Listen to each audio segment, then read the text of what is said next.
देखिए हमारा क्वेश्चन क्या दिया हुआ है, हमारा क्वेश्चन दिया किसी निश्चित धनराशि पर 1/1/2 वर्ष में 20% वार्षिक चक्रवृद्धि दर से अर्धवार्षिक संयोजित 4,965 रुपये ब्याज प्राप्त होता है, तो धनराशि कितनी होगी। हमें क्या निकालना है, हमें प्रिंसिपल निकालना है। देखिए हमें क्वेश्चन में क्या दिया हुआ है, हमें क्वेश्चन में दिया हुआ कि ब्याज जो है चक्रवृद्धि ब्याज के दर से अर्धवार्षिक संयोजित हो रहा है। ब्याज अर्धवार्षिक संयोजित हो रहा है, इसका मतलब क्या हुआ, एक वर्ष में कितना अर्धवार्षिक होता है, 2 अर्धवार्षिक, यानी ब्याज जो है एक वर्ष में 2 बार संयोजित हो रहा है। अब देखिए ब्याज जब हमारा अर्धवार्षिक संयोजित होता है और हमें क्वेश्चन में जो समय है वर्ष में दिया हो, तो हम क्या करते हैं, समय में 2 से गुणा करते हैं। और हमें जो है क्वेश्चन में अगर रेट जो है वार्षिक दिया हो तो हम रेट में 2 से भाग देते हैं। देखिए ब्याज जो है यहाँ अर्धवार्षिक संयोजित हो रहा है और हमें क्वेश्चन में समय कितना दिया हुआ है, 1/1/2 वर्ष, यानी यहाँ हमें समय दिया हुआ है 1.5 वर्ष का। तो देखिए हम 1.5 वर्ष में अर्धवार्षिक निकालेंगे। एक वर्ष में कितना अर्धवार्षिक होता है, 2 होता है, यानी 1.5 वर्ष में कितना अर्धवार्षिक हो जाएगा, 3 हो जाएगा। यानी हम इस समय में 2 से गुणा करेंगे, यहाँ से हमारा समय कितना निकल के आ जाएगा, 3 अर्धवार्षिक।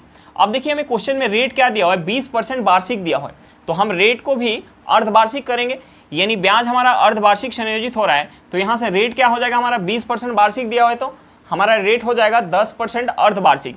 अब देखिए यहाँ से हमारा क्या निकल के आ गया, यहाँ से जो है हमारा टाइम निकल के आ गया, टाइम कितना निकल के आ गया, 3 अर्धवार्षिक। रेट हमारा क्या निकल के आ गया, रेट निकल के आ गया 10% अर्धवार्षिक। और हमारा क्वेश्चन में CI कितना दिया हुआ है, टोटल CI दिया हुआ है 4,965 रुपया। हमें CI कितना दिया, 4,965 रुपया। हमें क्या निकालना है, हमें प्रिंसिपल निकालना है, हमें प्रिंसिपल निकालना है। तो देखिए हम यहाँ फार्मूला लगा के भी प्रिंसिपल निकाल सकते हैं और हम बिना फार्मूला का ट्रिक से भी इसे निकाल सकते हैं। अब देखिए बिना फार्मूला का निकालने के लिए हमें सबसे पहले प्रिंसिपल को कुछ मानना पड़ेगा। अब देखिए प्रिंसिपल मानने के लिए हम सबसे पहले क्या करते हैं, रेट परसेंट को फ्रैक्शन में चेंज करते हैं। यहाँ हमारा रेट कितना है, 10% है, हम इसे फ्रैक्शन में चेंज करेंगे, ये कितना हो जाएगा, 1/10। रेट परसेंट को फ्रैक्शन में चेंज करने के बाद हम समय देखते हैं, यहाँ हमारा समय कितना दिया हुआ है, 3 अर्धवार्षिक दिया हुआ है, तो हम यहाँ प्रिंसिपल क्या मान सकते हैं, 10 के पावर क्यूब। अगर हमारा यहाँ समय जो है 2 अर्धवार्षिक दिया होता तो हम यहाँ प्रिंसिपल क्या मान सकते हैं, 10 का स्क्वायर। तो देखिए हम यहाँ से प्रिंसिपल क्या मान सकते हैं, हमारा समय जो है 3 अर्धवार्षिक दिया हुआ है, तो हम प्रिंसिपल मान सकते हैं 10 के पावर क्यूब। अब देखिए 10 के पावर क्यूब कितना हो जाएगा, 1000। हमारा प्रिंसिपल कितना हो गया, 1000 हो गया, और रेट कितना है, 1/10। अब देखिए 1/10 के दर से हम 1000 पे 3 साल का CI निकालेंगे, हम 3 साल का CI निकालेंगे।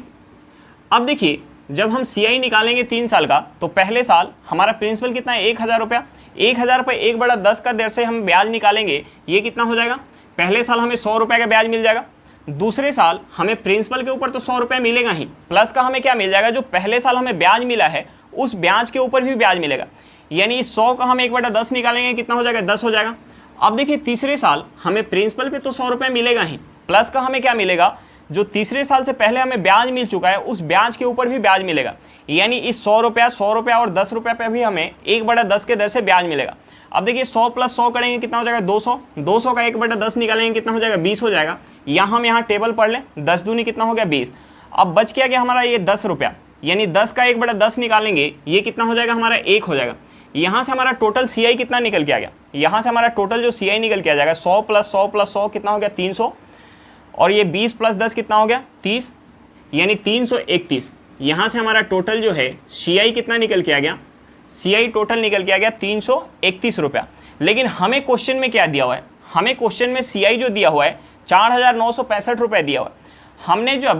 हमने जब प्रिंसिपल को 1000 रुपया मान के रखा तो हमारा CI कितना निकल के आया, 331 रुपया। लेकिन हमें क्वेश्चन में CI कितना दिया हुआ है, 4,965 रुपया, यानी इस 331 का वैल्यू हमें 331 का हमें वैल्यू क्वेश्चन में कितना दिया हुआ है, 4,965 रुपये दिया हुआ है। तो हम यहाँ से 1 यूनिट का वैल्यू निकाल सकते हैं। हम इसे अगर काटेंगे तो ये कितने बार में जाएगा, 15 बार में, यानी यहाँ से 1 यूनिट का वैल्यू हमारा क्या निकल के आ गया, 15 रुपया। तो हमने क्या मान के रखा है, प्रिंसिपल, हमने प्रिंसिपल मान के रखा है 1000 यूनिट, तो हम यहाँ से 1000 यूनिट का वैल्यू निकाल सकते हैं। हमारा प्रिंसिपल क्या निकल के आ गया, 15,000 रुपया। हमें क्या निकालना था, प्रिंसिपल निकालना था, हमारा प्रिंसिपल क्या निकल के आ गया, 15,000 रुपया। चलिए क्वेश्चन समझ में आ गया होगा, नेक्स्ट क्वेश्चन पे चलते हैं।